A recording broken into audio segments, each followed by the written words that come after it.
So this life is given for a purpose. நாம் வாழுகிற இந்த வாழ்க்கை ஒரு நோக்கத்திற்காக கொடுக்கப்பட்டது.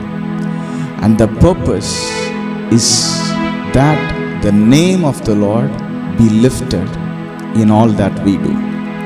அது என்னன்னா, தேவனுடைய நாமம் நாம் செய்கிற எல்லா காரியத்திலையும் பெருசாக. That is the ultimate goal of our existence on this earth. இந்த பூமியில் நம்ம இருக்கிறதுக்கு முக்கியமான முதல் காரணம் அது. So when I check my life, I check whether in all that I am doing is the name of the Lord glorified. என் வாழ்க்கையை நான் செக் பண்ணும்போது நான் செய்கிற எல்லா காரியத்திலும் தேவனுடைய நாமம் மகிமைப்படுதா. That is first. Then comes everything that we enjoy.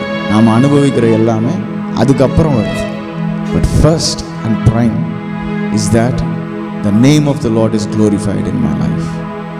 And the name of the Lord is glorified in everyone's life who is filled with thanks.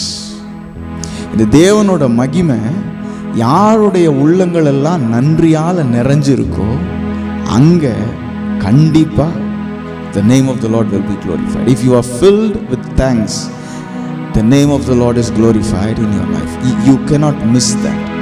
உங்களால் அதை மிஸ் பண்ணவே முடியாது.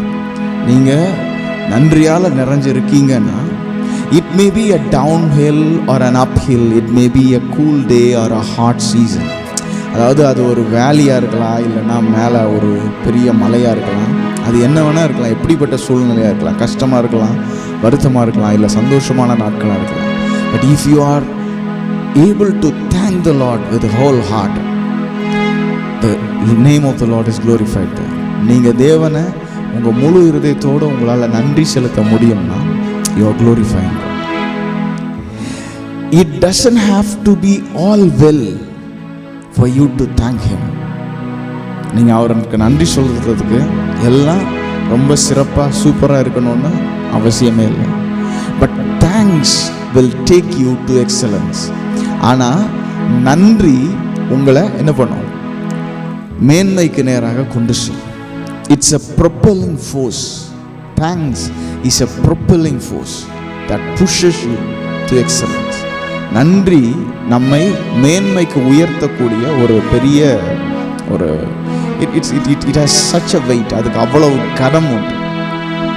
So you can see the people with a thankful attitude are always on high places.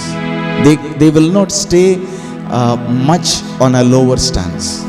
ஒரு நன்றி உள்ள இருதயம் உள்ளவங்க, அவங்களோட குணத்தில் பழக்க வழக்கத்தில் ஒரு நன்றியோடு நடந்துக்கிறவங்க, தேங்க்ஸ் ஓகே அப்படி ஒரு ஹம்பிளாக நடந்துக்கிறவங்க பார்த்தீங்கன்னா ரொம்ப நாளைக்கு ஒரு லோ எஸ்டீமில் இருக்கவே மாட்டாங்க. they will soon pop up high. அவங்க சீக்கிரம் மேலே வந்துடுவாங்க. அவங்கள ரொம்ப நாளைக்கு கீழே வச்சுக்க முடியாது. it will be impossible to keep them in a low esteem if they are thankful from heart, because thankful heart has such a power to lift you. ஏன்னா நன்றி உள்ள இருதயம் அப்படி உங்களை தூக்கக்கூடிய வல்லமை உள்ளதாக இருக்குது. Amen.